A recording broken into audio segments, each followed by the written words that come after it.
शुरू अल्लाह के नाम से जो बड़ा मेहरबान नहायत रहम करने वाला है। तो आज हम जिस कंपनी की वैल्यूएशन आपके साथ शेयर करने जा रहे हैं वो पावर सेक्टर की एक अच्छी कंपनी मानी जाती है। उसकी हम आपके साथ वैल्यूएशन शेयर करेंगे।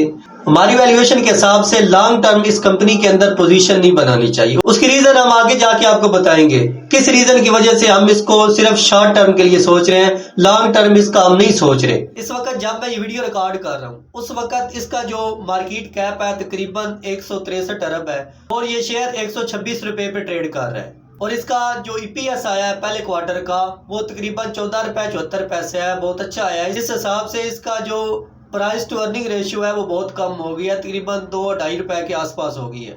डिविडेंड भी इसने तकरीबन 20% दिया और इसकी जो करंट और क्विक रेशियो है वो भी अच्छी है, 1% से ऊपर है। इसके अलावा इसका जो 52 वीक का जो हाई है वो 170 रुपए का लगाया है और इसने जो लो लगाया है वो तकरीबन 93 रुपए का लगाया है। और इस कंपनी के जो टोटल एसेट है वो 151 बिलियन है और इस पे जो टोटल लायबिलिटी है वो तकरीबन 90 अरब रुपए है। और इसका free cash flow for firm जो है वो तकरीबन 31 अरब है। इसका free cash flow for equity वो माइनस में इसने रखा है 6.53 अरब रुपए।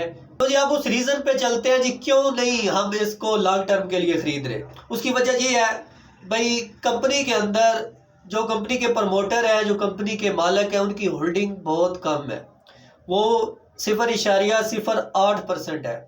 इसमें सबसे ज्यादा जो होल्डिंग है ना 30% वो लोकल की है। और उसके बाद जो नंबर है एसोसिएट कंपनीज का है उनके पास तकरीबन 20% होल्डिंग है। इसके अलावा इसके अंदर म्यूचुअल फंड है और मुदारबा है और इसके अलावा इन्वेस्टमेंट कंपनीज है। आप सोचिए जब म्यूचुअल फंड या इन्वेस्टमेंट कंपनी या मुदारबा जब बेचेंगे तो लोकल को तो पता ही नहीं चलेगा ना हो क्या रहा है। इसलिए अगर आप शॉर्ट टर्म सोच रहे हैं तो फिर तो आप इसके अंदर इन्वेस्ट कर सकते हैं। तो चार्ट के हिसाब से 125 का लेवल है जिधर से आप शॉर्ट टर्म बाय कर सकते हैं। इसके अलावा 115 और आप 105 के करीब भी इसको सोच सकते हैं बाय करने का। तो अपना ख्याल रखिए। अल्लाह हाफिज।